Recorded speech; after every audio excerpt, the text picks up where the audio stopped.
This is Liz Smith here from the USBG. I am subbing in for the master himself, Mark Hibbert, today to do a special all-women's talk about the need for speed and about speed and efficiency behind the bar and kind of competitive bartending and the draws and the takeaways from that.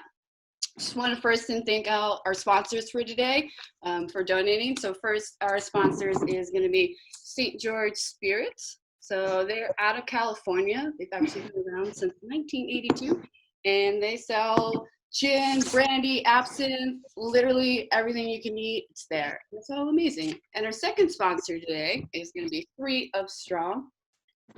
This is their new rum called Night Water. It's a dark rum. It has some of the white rum blended into it alongside of some molasses as well. And I'm drinking it as a highball right now, which is a little bit of soda water. So the lovely ladies who are joining me today, we have LyAnna coming from Chaval, Charlotte coming from Little Giant, and then we got the Hunt and Alpine crew coming in strong. So we start out with Hayley. And then Sarah and Sylvi are actually at Hunt as we speak right now. How fun is that to be at work and doing all the things? It's real fun. Don't worry, we have our mask. I don't have a mask right now because I'm sitting at home, but I think my cat will be okay with it. But yeah, let's sort of like get into some different questions. And everyone here has a lot of different backgrounds too, which I love because, you know, it's all from the mirror. So LyAnna, I know that you work at Bubba's and also at Chaval. Yes, night and day, quite literally. Literally night and day. So I just kind of wanted to ask you about like what's it like versus like in a dive bar versus craft bartending. Like, are there carryovers? Is there a certain way you act? Is there like one way you're faster? Did one make you faster? You know, all that sort of stuff. I think starting off at a dive bar definitely was really good for me in terms of speed because you get into these constant oh shit moments. Like you have just your standard crew and then all of a sudden a bus pulls up and there's 30 people and they don't know you, they don't know the town. They don't understand why you don't serve bitters at your bar or why the vermouth isn't in the refrigerator. Like, and it's not my place to explain to them at a dive bar why that's not what you do. But I definitely think that was nice. It is funny, like something like training for competitions when I'm used to doing craft to go back to like say Bubba's on a Friday night or a Saturday night and people are like, oh, like, do you know how to make a like gin and tonic? And it's like, yeah, I do.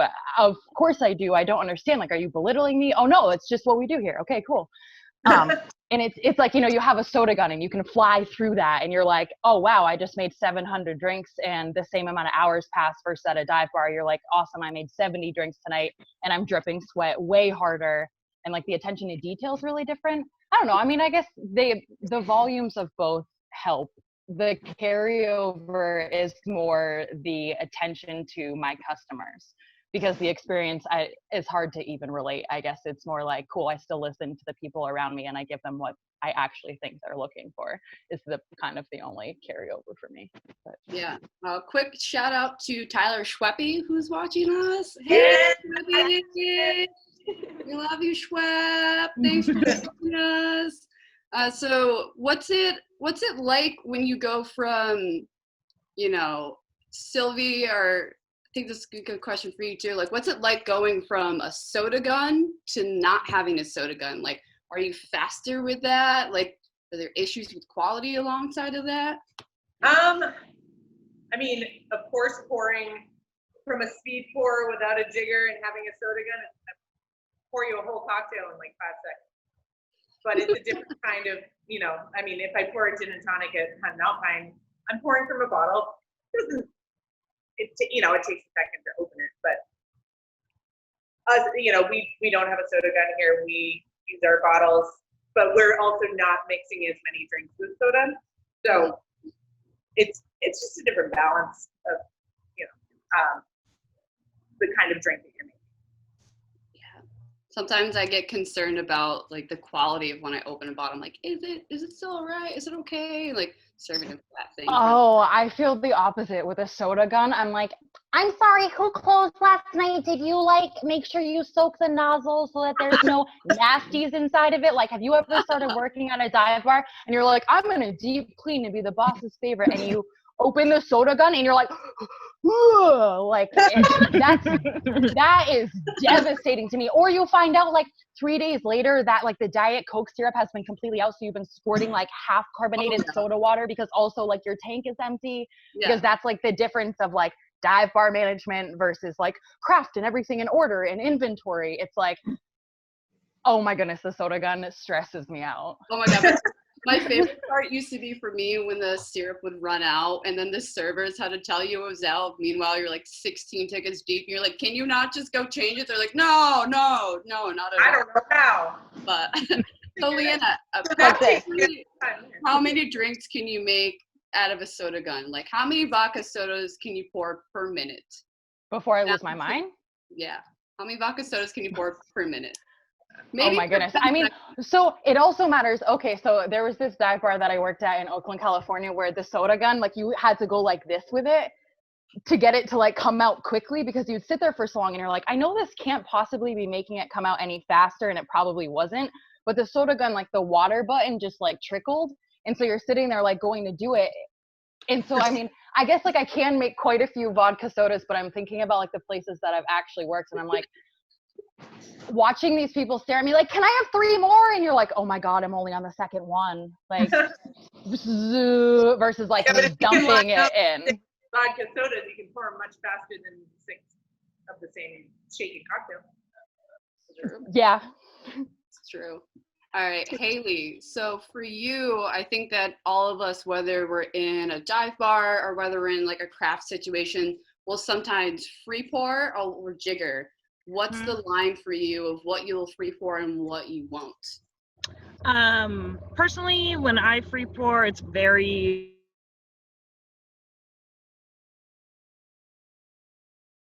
mix, that kind of stuff. Definitely, if there's a base spirit and one other thing, I will free pour. But other than that, I pretty much always have 2 jiggers in my hand. 2 jiggers all the way. 2 jiggers. Charlotte, what's your preferred jigger preference? Are you a double jigger gal, a single, or a single jigger? Double jigger. It's just faster and it's easier for me. I can do the little flip thing with my hand, so it's just simpler. Yeah. Yes, that little fun hand trick. So yeah, 2 jiggers. Do you prefer Japanese jiggers? Is that your go-to? Japanese jiggers for sure. I've used bell jiggers a few times, but I prefer Japanese jiggers. I feel like it's just like this is what she's talking about. World. Yeah. I also got to sit in a seminar last year at San Antonio Cocktail Week where they did a comparison of jiggers and what is actually the most consistent, milliliters wise, and Japanese jiggers won hands down. So there might be preferences, but if you're looking for something to be fast with, but also measuring properly, Japanese is the way to go, in my opinion. Charlotte, what is the most amount of money you've ever spent on a jigger? $50. $50. Cocktail Kingdom? Mm-hmm. Was it shiny? Mm-hmm. It was nice. That's my favorite part. I feel like we all have those bar tools that we're like, does it make you faster? Does it make you cooler? Hell yeah, it always makes you cooler. So I want to talk about how to be efficient from the get-go. Talk about like the way you set up your bar. So LyAnna, like what does your setup look like when you go into Chaval? Like, do you do the same thing every time? Where's your stuff? If I'm working solo and there are no specials, I'm definitely a creature of habit. I found that, so switching from dive bar into craft, this was actually right by Alameda. Shout out to St. George Spirits. Starline Social Club in Oakland, California offered, I'm pretty sure, every single one of their products. But that's where I switched. Like at first I was like in like the dive bar in the back, like learning to make like sling Manhattans versus craft Manhattans.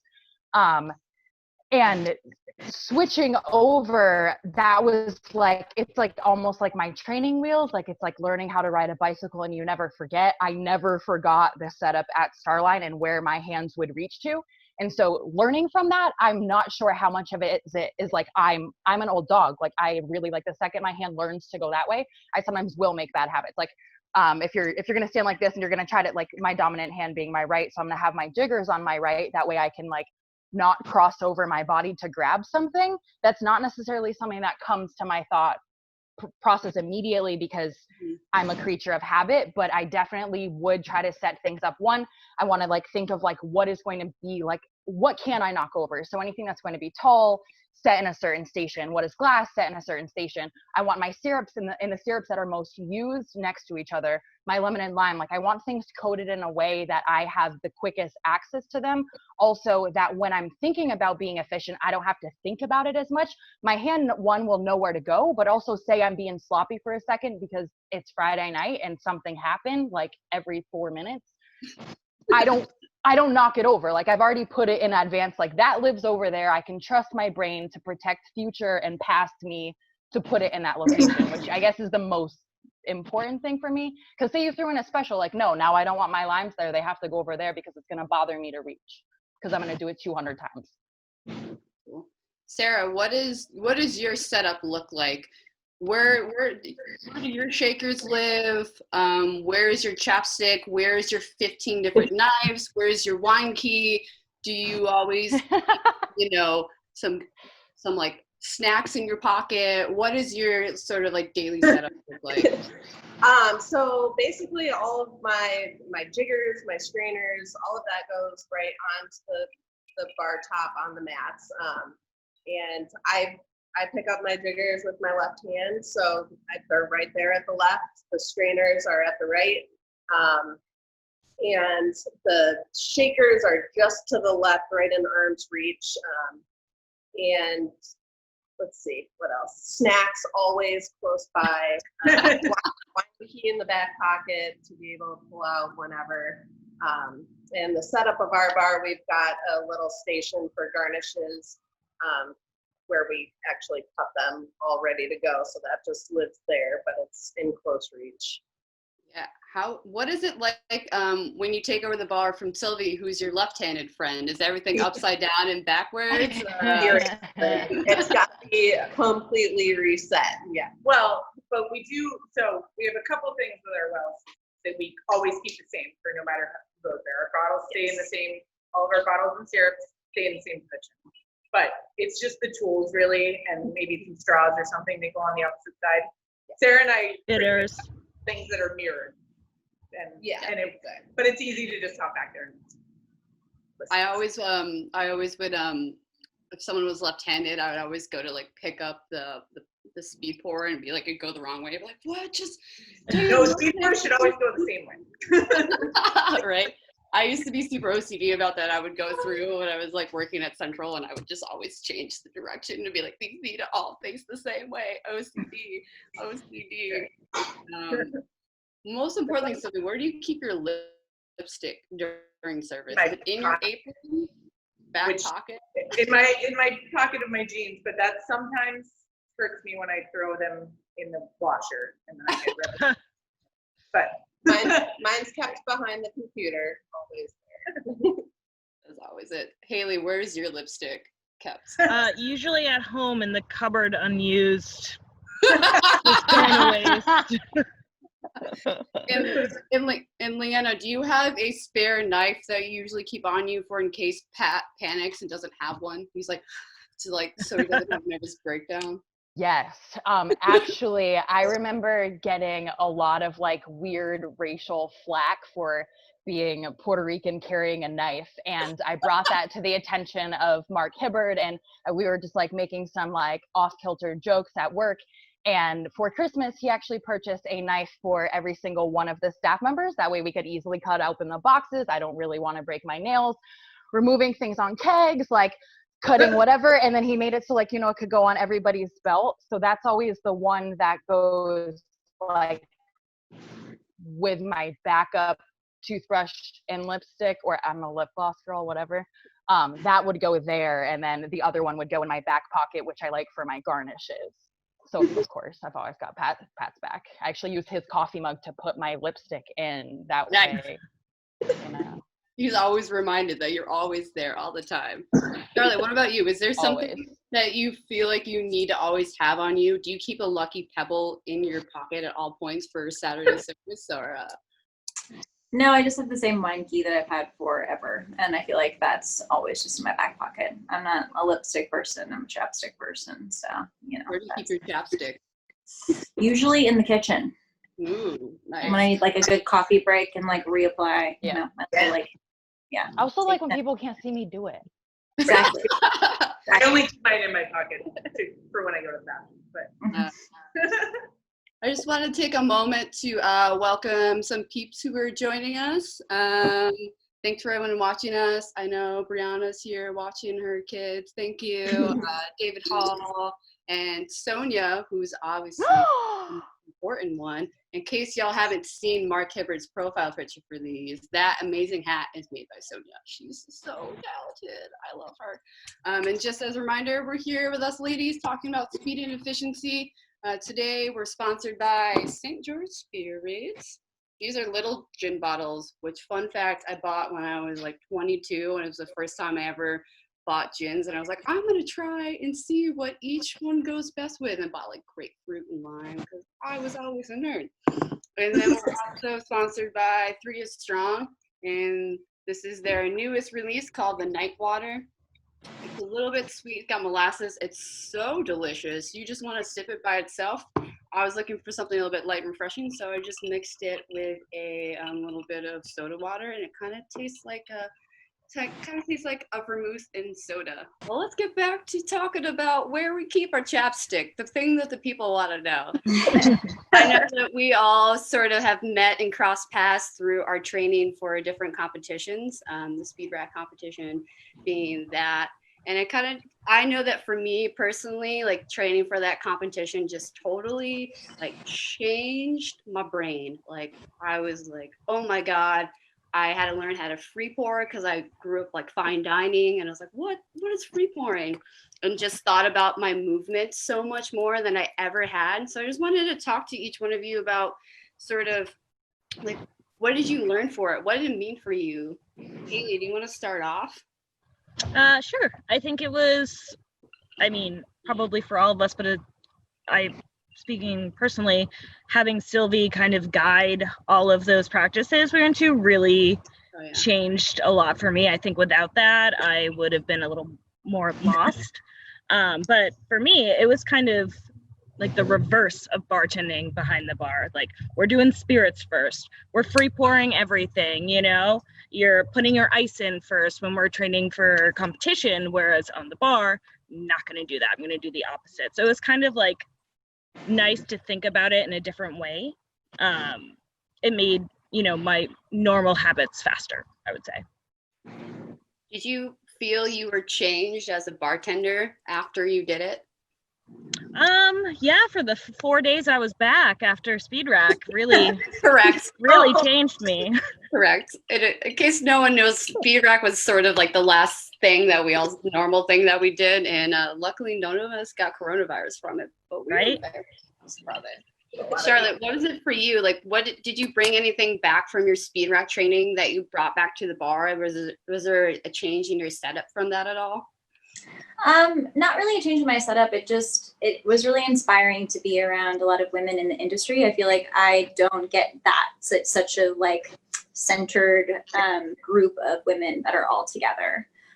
We are all in like different bars and different places in Portland. So it felt really powerful to be just like in a female dominant competition in that way. And that was really inspiring to me. So that's my takeaway from Speed Rack. Yeah. Did you feel like, did it help you work on your nerves at all? Was there something that you brought from, for me, I'm always like, shaking every time I go up there, or like I'm thinking about a competition, even ones I've done locally. Did it teach you any new techniques that you brought to service to like help calm you down at all? I know you were a yogurt master. Yogurt, yes. Awesome yogi. So is there some like meditation that you did that maybe then that you bring forward into your service to help calm you down every week? Just breath work, taking a deep breath and remembering that it's supposed to be fun. Like, yes, it's serious, and yes, it's a competition, but it's also like you're there to meet people and to make connections, and it's supposed to be like fun. So keeping that in mind and just breathing through all the nerves, I think that's the most powerful thing that you can do. Awesome. True. I always forget to breathe. Important. LyAnna, what about you? Was there anything that you brought back with you after training, or you felt you in terms of like bartending, like execution, I wouldn't say necessarily, but in terms of like the way that I just feel, it's like after like, oh yay, after like training the first time and like moving to a new town, meeting these girls who are all of you, but like I don't know, they're like little snippets of like female empowerment or femme empowerment around this town. It's like, oh yeah, like I've heard of that girl, I've heard of that person, like in my little hole. And then all of a sudden, not only do I get to learn something from you, but you're learning something from me. And the biggest thing that we're learning is that like we can support each other. It's like, obviously there's a serious competition. It's like, okay, like if somebody's sitting at somebody else's bar, as much as we want competition, they're not sitting at your bar. Mm-hmm. One side of it. The other side being, oh my God, yes, look at what we're all doing. And we're growing together. And instead of always comparing myself to, often it's a male dominated crew that I'm working with, and instead of comparing myself to that, I'm like, oh, look at what these ladies are doing. Like these ladies believe in me. And there's like this open-mindedness where I don't have to fight for it. Instead of proving that I'm talented at something, you guys are tempting me to prove that I'm good at something. Like, look what you can do. And that's definitely something that I took home. And actually it's just like kind of snowballed since the first experience last year. Yeah, for sure. That's always something that I love, is like, it's obviously important. The speed thing for me, I then brought it when I was like working at Boone's. I was like, oh my God, what is this? But the meeting the people and also studying all those recipes, half of that stuff I didn't know. But so Sylvi and Sarah were the winners at various different points. So I wanted to see what your take on it was, because Sylvi, I know you've gone to the finals with it too. Yeah. But tell me what it's like on stage versus behind your own bar.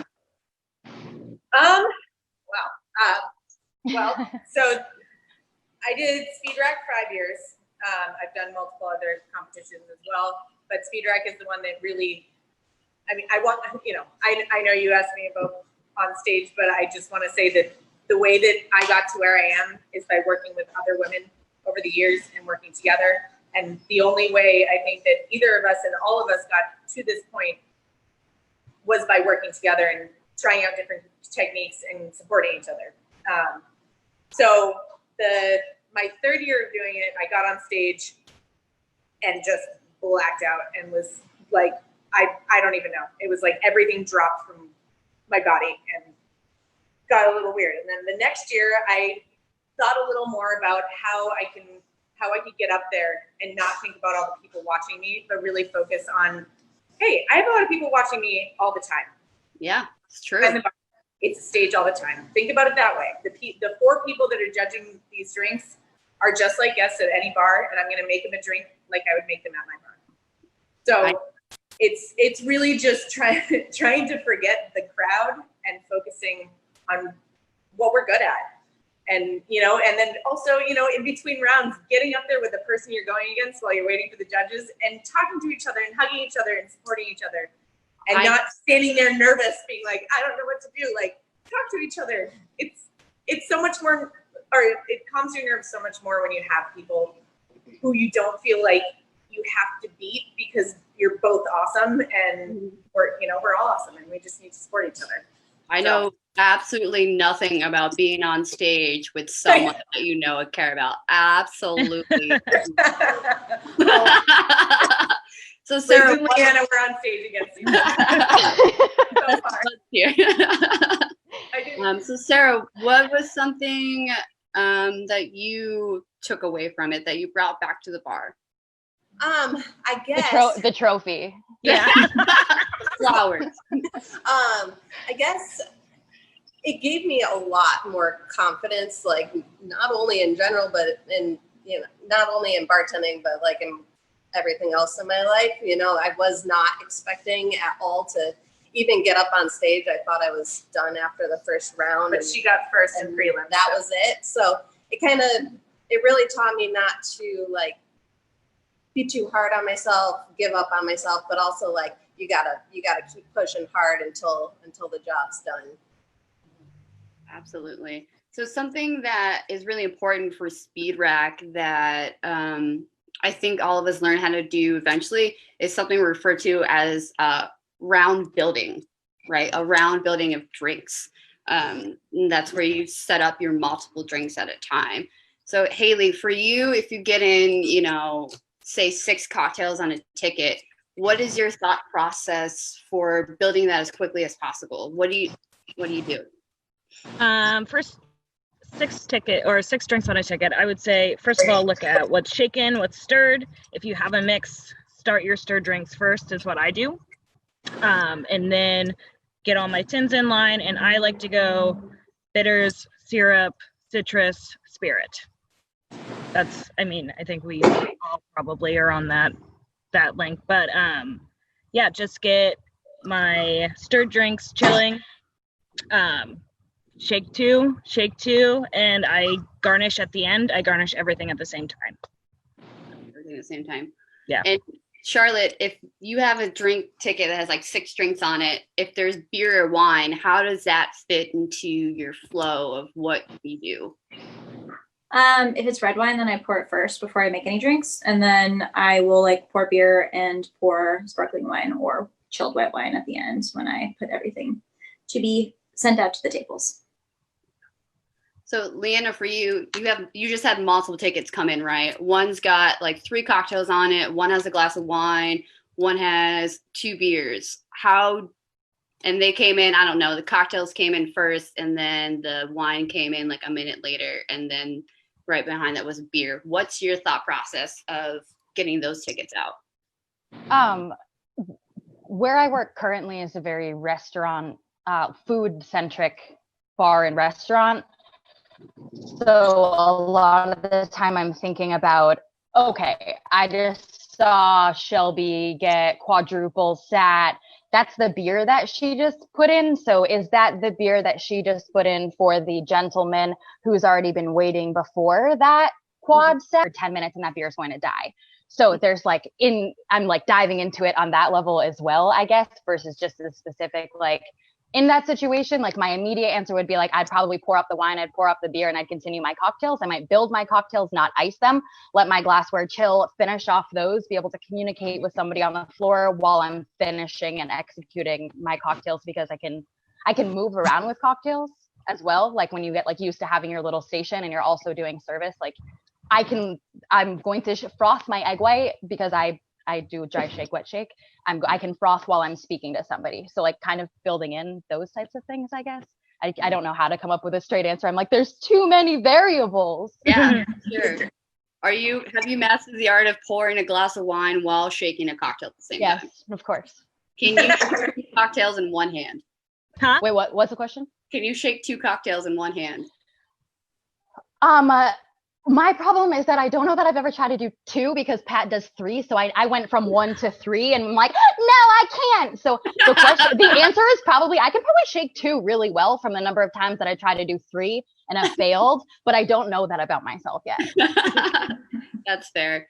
So Sylvi, when you think about round building, is there a certain order that you will always pour stuff in your mind? Do you go juice first, then this? What is there a certain way you always pour? So when I started at Hunt, I had 12 years of like speed pouring, just like quick vodka sodas and beer and wine under my belt. And when I started here, a bartender who does not work here anymore advised me to, on slower days, start practicing doing the less expensive ingredients first, which like Hayley was saying, put your bitters in, you put your syrups in, then you put your citrus. And then at that point, if you miss some, or if you put the wrong thing in something, you're not going to waste that spirit. So as long as you can practice doing that, because it's a really hard thing to switch your brain and then switch back for speed rec, of course. But it's like one of those things you just need to, the more you do it, the easier it becomes, and then it just becomes a habit. So yeah, I mean, I grab my simple syrup first, and then I grab my lime juice. Never pick, try as much as possible not to pick up any bottle more than once. And that makes things so efficient. But it's all about mise en place and making sure everything is where it needs to be, so that I can look at that ticket, have it down, set my tins, build everything, pull the glasses, shake them, but again, there are so many variables that, if I got a ticket with 10 cocktails on it and then a ticket with 2 glasses of wine, I'm probably going to go pour those glasses of wine because the cocktails are going to take 5 minutes to make. So, yeah. Absolutely. So Sylvi, I know that you and I have sort of talked about this before, and it's this concept that is often referred to as like exhausting your jigger. And it's the way that you don't, you try not to rinse your jigger, right? Especially when we only have one. So can you talk to me about how do you try to exhaust your jigger in a round build? That's a very good question too. So common ingredients and that's another thing. I mean, once you have a drink list down so well, that like if I have a drink that has simple and lime juice in one, and then grapefruit, or say simple and grapefruit and lemon in another one, I'm probably going to pour the lime, then the simple, and then go to the simple in the other one, and then I could do lemon and grapefruit. It gets a little trickier when you get to the spirits, but say you're doing one drink with vodka and one with gin, pour that vodka first, and then you can pour the gin in the vodka one, and probably not have to rinse between. But again, that's just repetitive building over and over and over again on service bar and figuring out what works. But yeah, we don't have the little cleaner things, so we have to use the sink every time. So learning how to build drinks that way definitely saves some time, but it takes a little bit to get used to it, especially for something like speed rec where all you have is like a little thing of water to dip it in. Oh yeah. So on your janky setup bar. So Sarah, for you, you're working service at Hunt, and you maybe just got like 3 drink tickets in at once. What's your sort of stopping point of when you're like, this is it for this round? Like, how many cocktails would that be? Well, it depends. I think it depends on how many people are in the bar, like workers, because we can fit up to 6 tins, and if there's common, if there's 6 of the same drinks, we can make up to 12 drinks at a time. But basically just looking at those tickets and finding the common ingredients in all of them, and then building at least 2 in 1 tin if you can. I don't know about that. Yeah. But on that sense, if like, say, you have a ticket with like 2 drinks here and one of them is common with the other one, you may be able to make it with that first ticket and just not add ice yet, pour it in the glass and not ice it until you get the other drink finished. And that can sometimes take time. Yeah, for sure. I know that for me, sometimes I think it all just depends. Like if I got 3 tickets in at once and I knew I was only getting 3 tickets, I would try to build those. But sometimes, I was working service at my old restaurant in Rhode Island, and that dining room is like 75 people, and that like whole thing sat at once, and it was like fine dining. So I'd like grab 6 tickets, and then I turn around, there's like a whole nother like wheel. So in my head, I'm like, where's the stopping point? Like how, like, do I stop after 4? Do I stop after 6? How quickly can I burn it? And it's always just like a matter of like a question. And sometimes my favorite thing to do if you're in a restaurant is like build it and throw it to the server that's waiting. It's like, you shake, show me that shake. Speaking on that topic, LyAnna, could you please show for me one of your favorite coworkers, how they double shake? It used to be my favorite game at Central Provisions, that's why. Wait, what? Show me how someone that you work with double shakes. It could be the Pat McDonald double shake. It could be the guy double shake. Show me their double shake. Wait, like this chick? Yeah. How do they double shake? Wait, hold on. All right.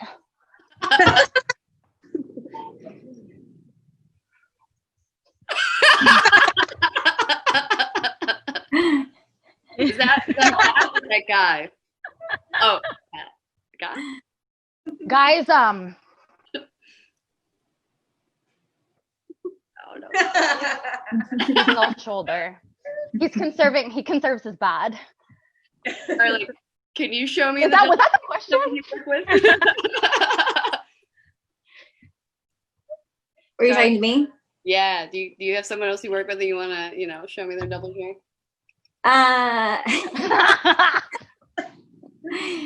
I think that the people that I work with now are working really hard to fix some of their double shakes. So I don't want to make fun of them too hard, but it's a lot of like, just keep it in. Why does it have to be so far away from you? Just like keep it closer to your body. We're working on it.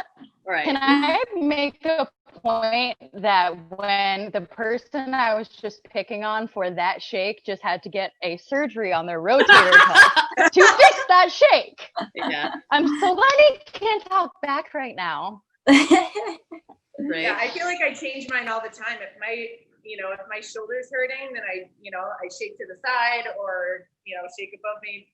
I think changing stuff up will help your body, and you have to listen to your body. Yeah. Especially if you're on a 10-hour service person. Yeah. Right. Haley, I've can also had to start wearing earplugs. So. you show me Sylvie's double shake, Haley? Oh, I mean, she keeps it tight. She keeps it in. She's right here whole time, and that's why she's deaf in one ear. It's right here. Over here. Right. I had to change my shake after I started getting tinnitus. So Yeah. Right. My favorite thing that my favorite double shake of my friends was Sam Babcock, and I hope he sees this because I love him. He just did a night shift thing. His was my favorite because Sam's bar swagger was like no other. So he would stand and just be like, and he would look to the side, and he'd look to the left, and they'd look at you, and they'd be like, and you'd be like, what? I think I just died. Watching shake that cocktail. And just one last little thing, because I have to bring this back for dear sweet Mark Hibbard to bring this back in the segment that we like to call What's Good Here? Sarah, what's good here? What should I drink? Tell me what to drink. Oh, late night at OOB number 3 was St. George green chili vodka. It's delicious. Pineapple, cinnamon, coconut, lime, umbrella, pineapple crumb. It's delicious. Oh my God. Sylvie, what's good here? Well, I'm gonna let Hayley take our other St. George cocktail. It's delicious. But I got to do a St. George competition a couple years ago, and it also had a base of the green chili vodka. But I included creme de cassis, passion fruits, lime, ginger.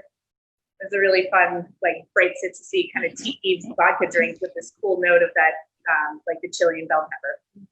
Ooh. Charlotte, what's good here? What's your favorite? What are you making for me that's special?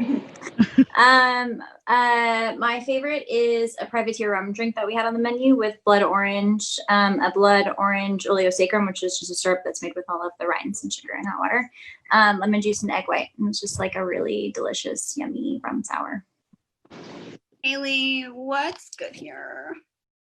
Well, if you're a tequila girl, which I know you are, I'm going to recommend the Clove Hitch, which has the St. George apricot in there, some lime juice, some agave, some grapefruit juice, light, refreshing, delicious. LyAnna, I know you asked this already, but what's good here?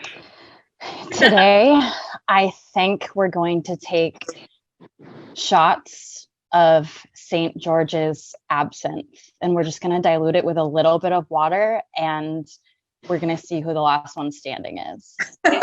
Definitely gonna be a cat, that's for sure. It will be me. LyAnna, I know you can always undrink. Well, that's it, all the time we have for today, my friends. Thank you so much for watching us, and Yoda, thanks for joining the crowd.